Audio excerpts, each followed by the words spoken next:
काशी राम जी ने कहा था कि जुल्म के खिलाफ जो कौम आवाज नहीं उठाती वो कौम लाशें उठाती है।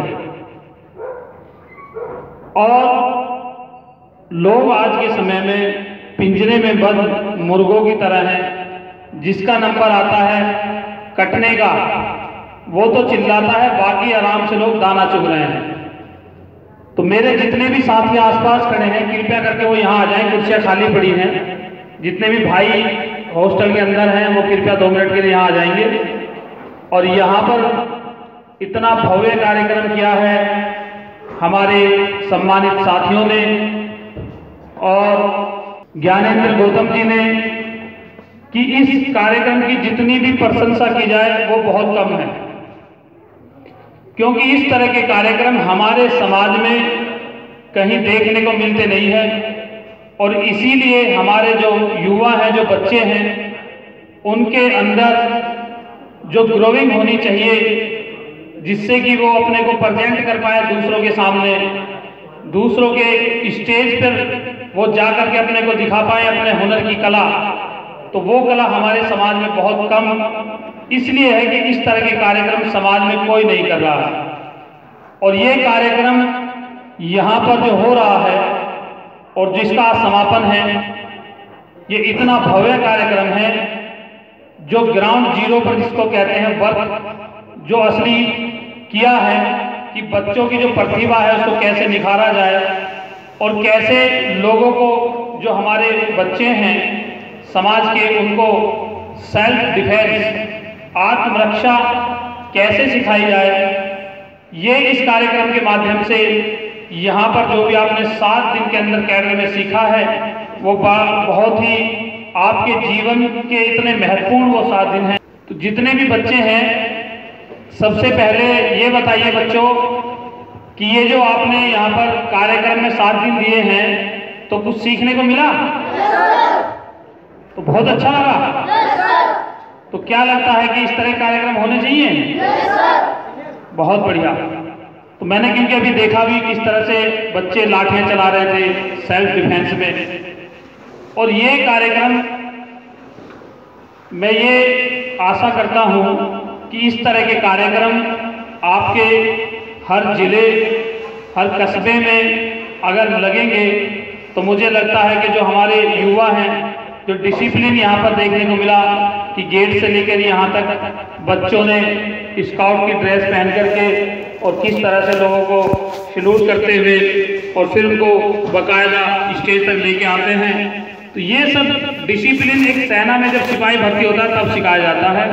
और ये आपके भविष्य के लिए इतना महत्वपूर्ण ये 7 दिन रहेंगे। और अगर आपने आगे भी रुचि ली कि अगर आप किसी को सेना में भर्ती होना है या कहीं भी आप जाएंगे किसी के भी पद पर, तो आपको ये 7 दिन बहुत ही याद आएंगे कि आपने यहाँ से कुछ सीखा। और इस तरह के जब शरीर हमारा स्वस्थ होता है तो जाहिर सी बात है हमारा मस्तिष्क भी स्वस्थ होता है, और मस्तिष्क स्वस्थ जब होगा तो विचार अच्छा आएंगे। और आपने यहाँ पर जो सीखा कि सुबह आपने एक टाइम टेबल बनाया होगा जरूर, यहाँ पर जो भी आयोजक और जो आपके टीचर रहे हैं उन्होंने, कि किस टाइम उठना है, किस टाइम खाना है, किस टाइम पे क्या आपको ये अपना जो कार्यक्रम है कौन सा लाठी चलाना सीखना है या फिर नान चकिया तमाम जो एक्टिविटी हो रही होंगी, तो एक टाइम शेड्यूल बनाया जाता है जिस तरह से हमारी सेनाओं के अंदर पुलिसिंग के अंदर बनाया जाता है, ट्रेनिंग पे जब दी जाती है उनको। तो जाहिर सी बात है कि इतना बढ़िया कार्यक्रम आप लोगों ने यहाँ पर किया और आप लोगों को सीखने को भी मिला। तो आप लोग, मैं ये आशा करता हूँ कि जो भी बच्चे हैं वो अपने अपने गांव मोहल्लों में यहाँ से जो भी उन्होंने सीखा है इन 7 दिनों के अंदर, वो जरूर वहाँ पर जाकर के अपने छोटे छोटे जो बच्चे हैं आपकी हम उम्र के, उनको वहाँ पर इकट्ठे करेंगे और 2-2, 4-4 जितने भी बच्चे हो जाएं उन सबको इस तरह की लाठियाँ और इस तरह के जोड़ो कराटे जो भी आपने सीखा है वो उनको सिखाने का प्रयास करेंगे कि जिससे कि भविष्य में वो लोग भी और आगे बढ़ पाएं और अपनी आत्मरक्षा, क्योंकि आज आप देखते होंगे समाज पर कितना अत्याचार होता है। अखबार तो पढ़ते हो ना सब लोग, न्यूज भी देखते होंगे, तो न्यूज़ में घटना आती है ना कि आज यहाँ पर अत्याचार हो गया, आज यहाँ हमारी बहन बेटी के साथ बलात्कार हो गया, मिट्टी का तेल डाल के जला दिया, किसी को गोली मार दी। अभी मध्य प्रदेश में 12 साल का स्टूडेंट था, उसको जला दिया गया जिंदा मिट्टी का तेल डाल के। आगरा में लड़की थी, स्टूडेंट थी, 10वीं की छात्रा, उसको मिट्टी का तेल डाल के जला दिया गया। तो ये घटना क्यों होती है? ये घटना इसलिए होती है कि हम लड़ना नहीं जानते, हम घबराते हैं, हम शर्माते हैं, हम डरते हैं। तो जब तक अपने अंदर से डर नहीं निकालोगे, जब तक अपने को आप सबसे बेहतर नहीं समझोगे, ये किससे मत, किसी के आगे शर्माने की जरूरत नहीं है, घबराने की जरूरत नहीं कि हम किस कास्ट में, किस कौम में पैदा हुए हैं। जिस कास्ट में, जिस कौम में पैदा हुए हैं, खुल के उनको बताइए और अपने हुनर से लोगों को झुकाना सीखिए। डॉक्टर भीमराव बाबा साहब अम्बेडकर बहुत ही, क्योंकि हम तो आज मुझे लगता है कि बहुत अच्छी जगह अच्छे कोट पैंट सब पहन के गाड़ी में घूमते हैं, आप सब लोग भी मोबाइल सब रखते हैं, लेकिन बाबा साहब की जीवन शैली के विषय में आप पढ़ोगे तो वो कहाँ से शुरुआत उन्होंने की, पढ़ने भी नहीं देते थे लोग तब तो, और उन्होंने हमारे देश का संविधान लिखा। संविधान के साथ साथ उन्होंने इतनी योजनाएं देश को दी कि जिनको हम लोग को पता ही नहीं। आज रिजर्व बैंक ऑफ इंडिया की जो स्थापना है वो बाबा साहब ने की। इस पूरे देश भर में जितने भी डैम हैं, चाहे वो भाखड़ा नांगल हो, तमाम जितने भी डैम हैं नदियों पर, वो बाबा साहब की देन है। बाबा साहब ने उनकी योजनाएं बनाई, बाबा साहब ने उनको जो है बना करके पूरा तैयार किया। लेबर के लिए जो एक्ट बनाया वो बाबा साहब ने बनाया। पीएफ जो भविष्य निधि जो कटती है आप लोगों की, प्रोविडेंट फंड, वो बाबा साहब की देन है। और एनटीपीसी जो तमाम जो आज बिजली चल रही हैं वो बाबा साहब की देन है। इसी तरह की इतनी सारी योजनाएं हैं जो बाबा साहब ने इस देश को दी, लेकिन हमें सिर्फ पता है कि संविधान के विषय में पता है।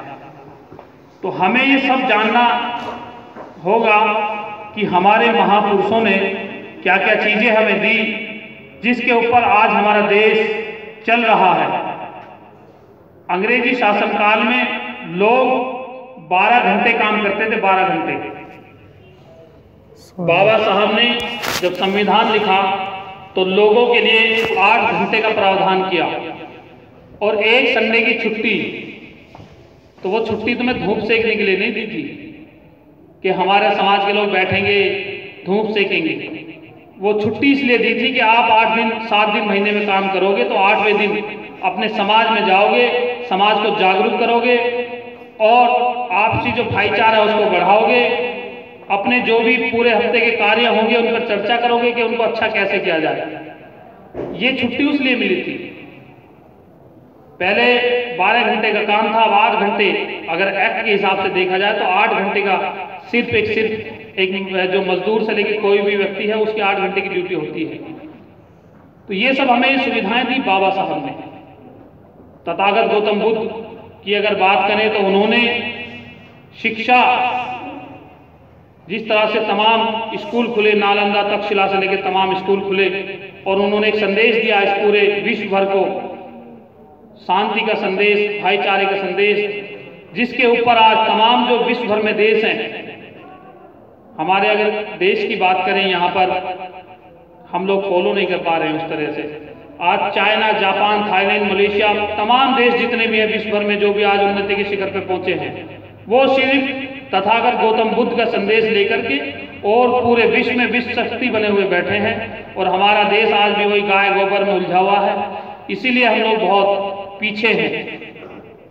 जब हमारी सोच बड़ी होगी, सोच कैसे बड़ी होगी? शिक्षा से।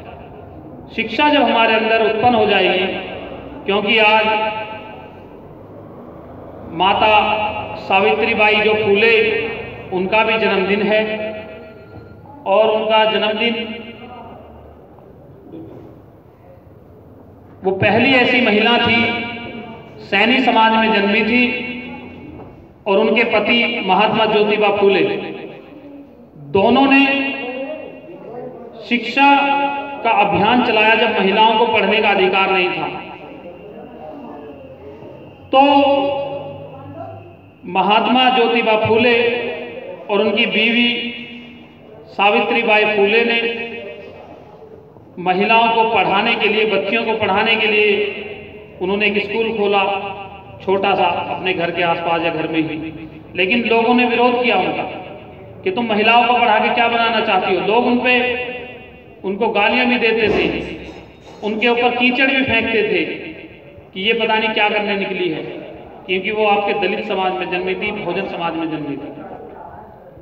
लेकिन उनकी क्रांति रंग लाई और बाबा साहब ने उनको अपना आदर्श मानते हुए, अपना गुरु मानते हुए महिलाओं को पढ़ने का अधिकार बाबा साहब ने सबसे पहले दिया। और शिक्षा का अधिकार देकर के आज जो हमारी बहन बेटियां हैं समाज की, वो प्रोफेसर से लेके, इंजीनियर से लेके, पायलट से लेके वकील, हर फील्ड में आपको आज अपने समाज की बहन बेटियां मिलेंगी। तो मैं आशा करता हूं कि आप लोग इसी तरह से इस कला को, अपने जो हुनर है उसको निखारिए, और यहाँ के जो आयोजक जो टीम है, इसी तरह के प्रशिक्षण हम कोशिश करेंगे गाजियाबाद, नोएडा में भी इस तरह के कार्यक्रम का आयोजन किया जाए 7 दिन का। और मुझे यहाँ पर बोलने का अवसर दिया उसके लिए धन्यवाद। जय भीम, नमो बुद्धाय।